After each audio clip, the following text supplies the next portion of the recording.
We urge the EU side to face the reality squarely, return to the right track of dialogue and consultation, and do things that are truly conducive to the development of China-EU economic and trade relations. China will take resolute countermeasures if the EU insists on imposing discriminatory restrictions on Chinese companies and products. That was He Yadong, spokesman for the Chinese Ministry of Commerce, speaking to the press in Beijing at the end of May. As you can imagine from his statement, the relationship between Brussels and Beijing is not so good right now. The Chinese threat to impose restrictions on the EU became real after top EU officials met last Friday to brainstorm on how to counter Chinese overcapacity. The EU Commission says the current state of trade and investment with China is not sustainable and agreed on the need for a de-risking strategy. But what exactly does this mean? And what could tackling overcapacity mean for your pocket? And how close are China and the EU to a trade war? They're all the questions we're posing this week on Brussels My Love with me, Maeve McMahon. To help us out here, I'm thrilled to be joined here in the studio by Stefania Benanglia, Foreign Policy Advisor and expert on EU-Asia relations. Welcome. Thank you very much. It's great to be here. And joining us remotely from the Czech Republic, Jan Rucika, Chief External Affairs Officer at the investment group PPF Group. You're welcome. Hello, good morning. And also with us here, Euronews' political correspondent, Jorge Librero. Welcome, Jorge. Hi. So I know it's been a busy week on all fronts, so I'm pleased to have you all with us. So Jorge, just fill us in. What is the word in the Berlaymont? What's going on about this de-risking strategy? We know as well Maros Sefcovic was meeting his Chinese counterpart on the sidelines of the OECD ministerials as well this Thursday. Yes, indeed, Maeve. Look, we need to go back to March 2023. This is the moment that Ursula von der Leyen, the President of the European Commission, delivered a landmark speech on China. And that's when she set out her vision for China, and she raised the alarm of the challenge that the Chinese economy poses for the European economy. Back then, the speech was widely praised by analysts, but member states more or less ignored it. What's happening now is that the problems that she put out there in 23 have only gotten worse and worse and worse. So we're reaching a moment that the trade between the European Union and China is completely unsustainable, and the Commission knows that something needs to happen. So now they see the opportunity of delivering on the vision of Ursula von der Leyen. And right now inside the Berlaymont, indeed, the discussions are looking into two things. The first one is the existing trade tools that we have, like the anti-coercion instrument, which has never been used, and how to deploy them better and faster against China to curtail this surge of imports from China. And the second possibility is that if these instruments are not sufficient, should we come up with new instruments? So this debate is ongoing, and what needs to happen now is Ursula needs to speak with leaders, and then from the leaders, take it forward. Stefania, what is your view here? How has the relationship got so tense? It is an issue very much also between the institutions and member states, because the institution knows what to do. They have a vision. They are coming up with tools more and more. We have seen also what happened yesterday with the technology sovereignty. So it's a broader vision, because all of this should not be seen in bilateral terms. But what does that mean for the role of the EU in the world? And not so much only for today, but for the next generation. And this is very much the intent of the Commission and the institutions. Now, the question is, will the member states back it up? Will they learn how to work together towards the future that is sustainable for the next generation? Or will the internal challenges be actually the one that make it fall apart, which is what is betting on both Beijing and DC? Well, let's bring in Jan, of course. Jan, you've worked in Beijing, you've been in Hong Kong as well for many years. So as a person who knows the region very well, what is your view here? I think that Chinese are playing pragmatic poker game. They've been doing it for many years. They are smiling at you. And in the same time, of course, they have a iron fist in a velvet glove. And I'm not saying it politically, it's normal business. So basically, they know that their domestic consumption economy is in a problems for many years. President Xi tried to change it since he came to power 2013, because China is so connected to external trade. They need it similarly like our German brothers and sisters needed for the last 30 years. So they need to send surplus somewhere. And they like to send it in here because, you know, we are rich and we like to buy. And we like to fill our house with things we don't need, right? Yeah. So this is normal game. So I think that they are rational, they are playing it well. As I said, smiling, this means WTO, World Trade Organization, rules and regulations. And in the same time, they are being protectionist as home. And this is, I think, our problem. And you mentioned rightly, not only China, but Washington. WTO is great thing, but nobody else believe it now but Europe. America is protectionist, China is protectionist. Many other Asian countries are protectionist as well. So basically we are here, I think, a little bit, shooting ourselves under the knee. So this is a situation, and honestly, I admire the Chinese players, how they are playing us. Just as well to pick up on what Jan said, many European leaders are worried that Europe is lagging behind now the US and China. The EU is now intentionally trying to set its own course for the future, for sustainability. And there are two parts in this. There is de-risking, and we are seeing that there is this de-risking from both China and the US. And again, the Tech Sovereignty Act of yesterday tells exactly about this story. So it's not only targeting one country, it's really choosing and prioritizing your own. But coupled with this, you need to build something, because if you disengage from something, you have to build something as an alternative. And this is where the effort needs to be actually strengthened, I would make the case, more than finding tools to fight this war in reaction to something that somebody else is deciding upon you. Choose your own path and find a way to build with. And this with would be Japan and Korea, that have been already carving their path on this way. India is a big player. We are talking about critical raw material. What about countries such as Kazakhstan that sit exactly at the center of this conversation? So not only looking at how to react to a situation that is put upon you, but how to build your own future that is sustainable. This is what should be done, I really believe we shall choose our own path. We are crying too much. America is doing it and Beijing is doing that. At the end, what's happening now, we build it. But, whatever Brussels spoke about China last 3 decades, always German automakers would say 9. Because so much money was being made especially and not only for automotive sector and not only from Germany in China. Now situation reversed. This is about long-term capability building. I just spoke about cars, not only EVs but also traditional ones. But when we have our beautiful European Green Deal, currently more than 80% of global solar capability, China. Wind, 60%. Batteries, you want to have a Green Deal without batteries, you can't.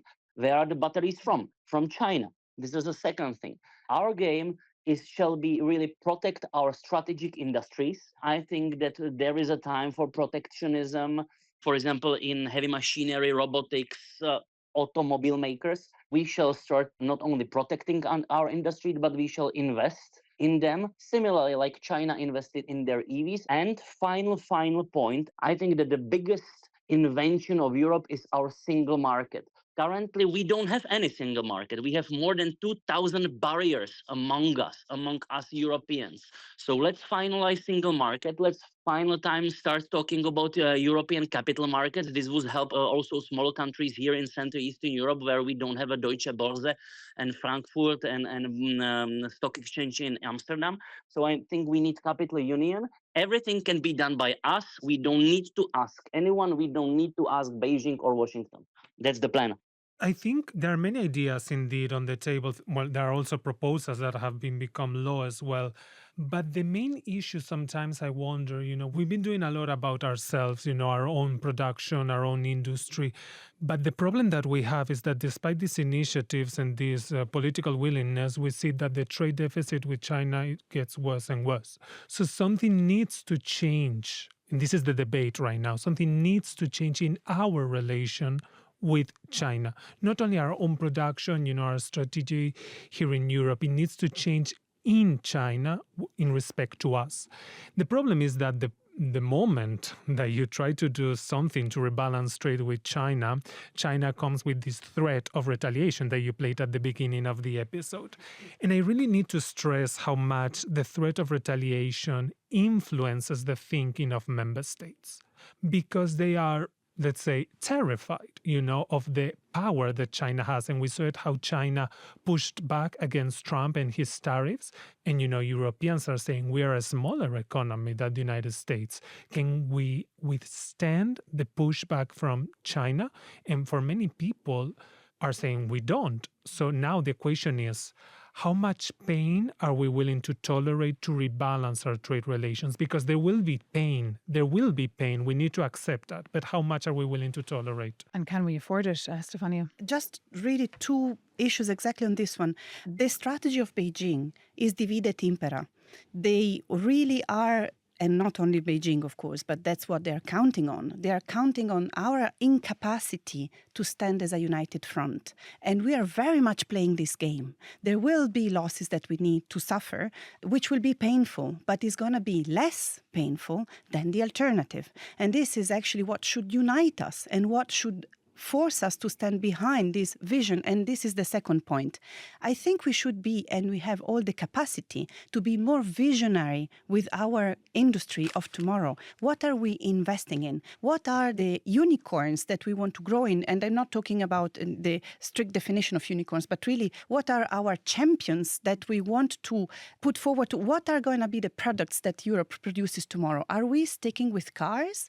Nothing against it. Can we be a little bit more ambitious? Because we do have the capacity for that. And a little bit of visionary push would allow us to actually be in the leading rather than simply reacting to what others decide upon us. But the fear is that now, if the situation continues, we're going to see industrialization in Europe, in the sense that we're going to lose industry, we're going to lose value, we're going to lose jobs. So this is why now the race of alarm is bigger and bigger, because we see that the situation has become so dramatic that we're now staring at the prospect of indeed economic decline because of our relations with China. And this has been gradually happening for years, but it's only really been confronted now.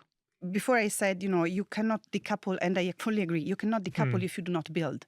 There is one relationship which is absolutely set up to answer this question. Yes, if we only decouple from China, there's going to be job loss. But what about building with India?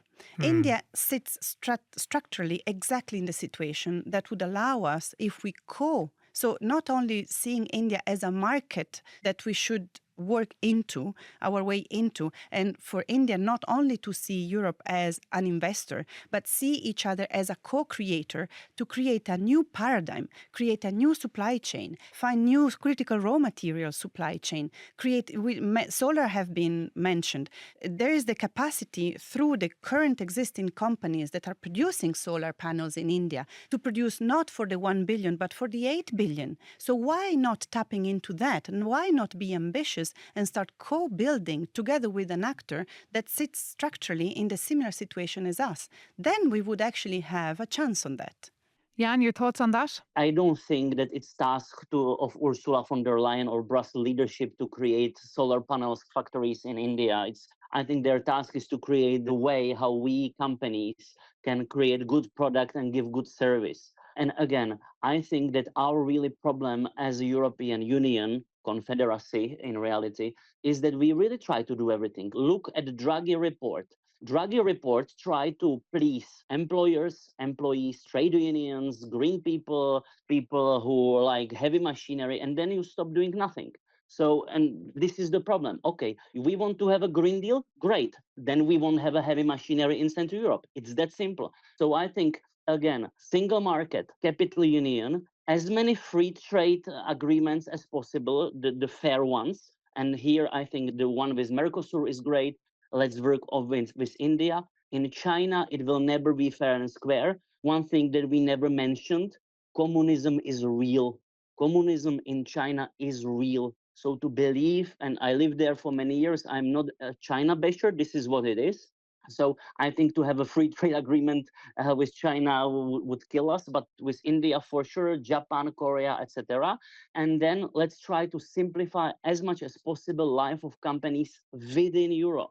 Yes, it would be great to have a great trade relation with United States or with China, but at the end, Czech Republic or Poland or Austria, 30% of our business is with Germans, then with each other.